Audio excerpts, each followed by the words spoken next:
je suis José Maria Hollotte, le directeur du programme Ressources humaines, Master Ressources humaines au sein de l'école Alternis. Alternis est une école située à Bordeaux, sur les quais à flot, dans un secteur très jeune, très moderne de la ville, et qui est une business school qui a plusieurs activités, dont celle des ressources humaines. Alors le secteur des ressources humaines, qu'on ne connaît peut-être pas toujours très bien, on pourrait dire aujourd'hui qu'il est un petit peu en recherche d'un équilibre entre des constantes. Il y a des constantes dans ce métier, le sens de l'humain, bien sûr, ça paraît évident, et puis un cadre légal, un cadre administratif toujours très présent, peut-être en particulier en France. Et puis d'un autre côté, des évolutions fortes, des évolutions sociologiques, on pourrait les appeler un peu comme ça, sociétales, le rapport au travail, comme on dit, comment les plus jeunes générations et d'autres se situent par rapport au travail, ça c'est une évolution. Et puis la seconde, ça serait celle des technologies, qui vont bien sûr impacter beaucoup la façon dont on travaille, les relations à l'intérieur de l'entreprise. Et donc la fonction RH, ce qu'elle doit rechercher sans cesse, c'est un peu cet équilibre entre des constantes, il faut s'occuper des gens, et puis d'un autre côté, des évolutions fortes.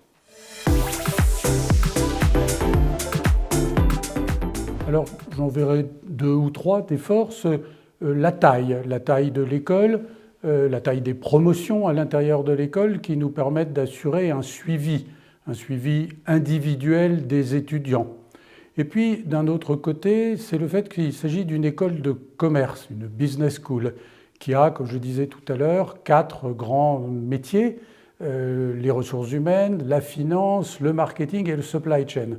Et donc ça veut dire que nos étudiants de l'une des promotions, parlons des ressources humaines aujourd'hui, sont mélangés, sont proches d'autres fonctions qu'ils retrouveront en entreprise. Et on voit souvent la fonction ressources humaines comme un peu isolée.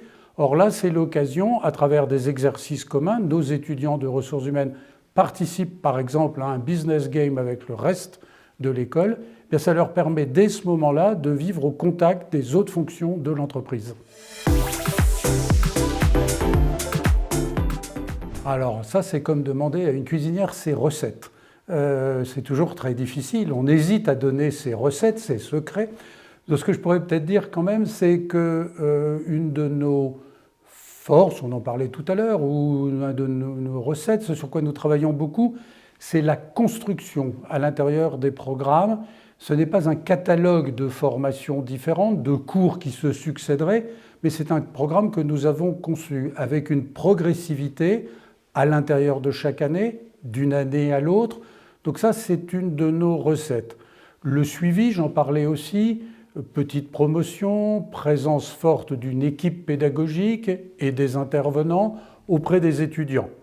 Et puis enfin, la proximité des entreprises qui est celle que nous donnent les étudiants eux-mêmes à travers leurs alternances ou leurs stages. Et puis le fait que la quasi-totalité de nos intervenants viennent eux-mêmes du monde de l'entreprise. Alors, nos étudiants, pendant la scolarité, on va les trouver dans à peu près tous les types d'organisations, d'entreprises, de structures, qu'il s'agisse de taille. Alors, ils vont être dans des petites entreprises, des entreprises de taille intermédiaire, des grands groupes. Ils vont être parfois aussi dans des associations. Ils vont être dans des instances publiques. L'une de nos étudiantes cette année en M2 travaille au ministère de la Défense. Donc des secteurs d'activité extrêmement différents, ce que nous apprécions parce que ça illustre bien que la fonction ressources humaines, on la trouve partout. Dès qu'il faut organiser une collectivité de travail, il faut une fonction ressources humaines. Donc ça, c'est le premier élément, c'est l'extrême variété des endroits où ils sont. Et puis l'extrême variété des postes qu'ils occupent. On va trouver des gens qui sont dans un cabinet de recrutement, par exemple, à faire du recrutement. D'autres feront de la formation.